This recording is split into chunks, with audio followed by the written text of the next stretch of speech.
അപ്പോ എന്താണ് ശരിക്ക് നൂഹ ഇലാ ഇലാഹ ഇല്ലല്ലാഹ് എന്ന് പറഞ്ഞാൽ എന്താ അർത്ഥം ശരിക്ക്? There is no God but Allah. Yes, മാഷാ അല്ലാഹ്. There is no God but Allah. അതായത് അള്ളാഹു അല്ലാതെ വേറൊരു ദൈവമില്ല. ദൈവവുമില്ല അല്ലെ. ലാ ഇലാഹ ഇല്ലല്ലാഹ് എന്ന് പറഞ്ഞാൽ തന്നെ ശരിക്കും അതാണ് അർത്ഥം. അപ്പോ ശരിക്കും ലാ ഇലാഹ ഇല്ലല്ലാഹ് വളരെ പ്രധാനപ്പെട്ട ഒരു കാര്യമാണല്ലോ. ലാ ഇലാഹ ഇല്ലല്ലാഹ് ശരിയാവണമെങ്കിൽ അതിനെന്തെങ്കിലുമൊക്കെ കണ്ടീഷൻസ് ഉണ്ടോ, ഷർത്തുകളുണ്ടോ? ആ ഇപ്പൊ ഒരു ചായ ആവണമെങ്കിൽ കുറച്ച് ഇൻഗ്രീഡിയൻസ് വേണം. തീർച്ചയായും. വെള്ളം തിളപ്പിക്കണം, ഉം, വെള്ളം ഒഴിക്കണം, ഉം, അങ്ങനെയൊക്കെ. ഉം. ശരിയാണ്. അതിലേക്ക് നമ്മൾ പഞ്ചസാര ഇടണം, ചായപ്പൊടി ഇടണം, അപ്പോഴാണ് ചായ ചായ ആവുള്ളൂ അല്ലെ. അല്ലാതെ വെള്ളം തിളപ്പിച്ചുകൊണ്ട് മാത്രം ചായ ചായ ആവൂല. അപ്പൊ ലാ ഇലാഹ ഇല്ലല്ലാഹ് ആവണമെങ്കിൽ കുറച്ച് കണ്ടീഷൻസ് ഉണ്ട്. കുറച്ച് കണ്ടീഷൻസ് ഉണ്ട്. മാഷാ അല്ലാഹ്. അത് എന്തൊക്കെയാണത്?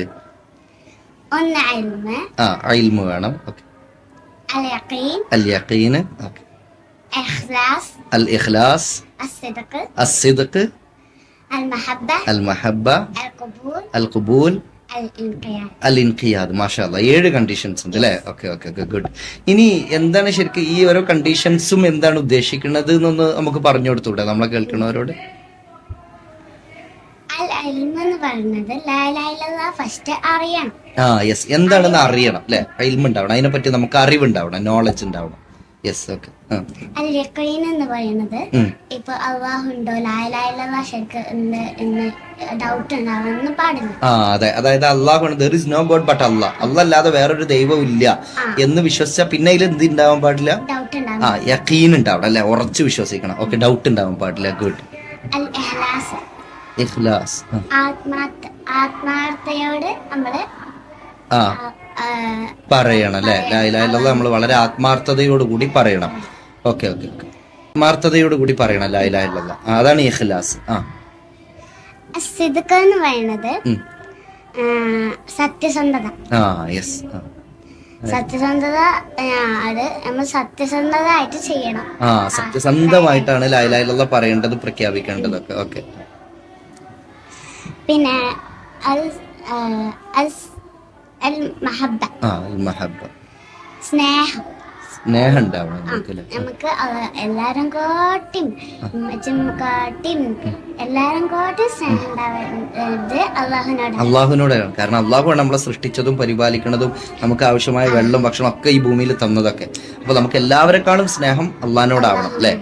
Yes, good. അൽ ഖുബൂൽ. നമുക്ക് ലാ ഇലാഹ ഇല്ലല്ലാഹ് എന്ന് പറയുന്നത് നാം കൊണ്ട് മാത്രം പറഞ്ഞാ പോരാ. ഇപ്പൊ ലാ ഇലാഹ ഇല്ലല്ലാഹ് സ്വീകരിക്കണം. നമ്മള് ശരീരം കൊണ്ട് കണ്ട് അല്ലെ, ജീവിതം കൊണ്ട് സ്വീകരിക്കണം, ഖുബൂൽ ചെയ്യണം, ആക്സെപ്റ്റ് ചെയ്യണം. Okay okay, good. അൽ ഇൻഖിയാദ്, അൽ ഇൻഖിയാദ്.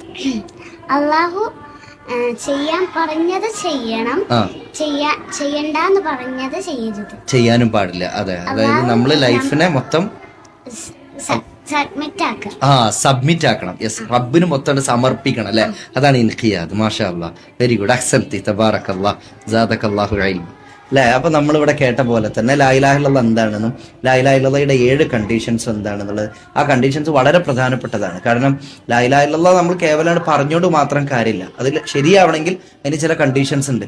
ആ കണ്ടീഷൻസ് ആണ് ഇവിടെ വളരെ കൃത്യമായി അൽഹംദുലില്ലാഹ് നൂഹ ബിൻത്ത് സജ്ജാദ് നമുക്ക് വിശദീകരിച്ചു തന്നത്. അപ്പൊ നമ്മളും ഇത് പഠിക്കുക, നിർബന്ധമായും പഠിച്ചിരിക്കേണ്ട അറിവുകളുടെ കൂട്ടത്തിൽപ്പെട്ട ഒന്നാണ് ലാ ഇലാഹ ഇല്ലല്ലാഹയും അതുമായി ബന്ധപ്പെട്ട അതിന്റെ അറിവ്, അതിന്റെ ഷർത്തുകളും അതിന്റെ കണ്ടീഷൻസും ഒക്കെ. അപ്പോ നമ്മള് പ്രായം ചെറുത് വലുത് അങ്ങനെയൊന്നുമില്ല, നമ്മളത് പഠിക്കുക. കാരണം അതൊക്കെ നമ്മൾ നിർബന്ധമായി അറിഞ്ഞിരിക്കേണ്ട അറിവുകളുടെ കൂട്ടത്തിൽപ്പെട്ടതാണ്. അപ്പോൾ ഇത് ബാക്കിയുള്ളവർക്കും അറിയാനും പഠിക്കാനുമുള്ള ഒരു പ്രചോദനമാകട്ടെ എന്ന് പ്രാർത്ഥിച്ചുകൊണ്ട് നിർത്തുന്നു. അസ്സലാമു അലൈക്കും വറഹ്മത്തുള്ളാഹി വബറകാതുഹു.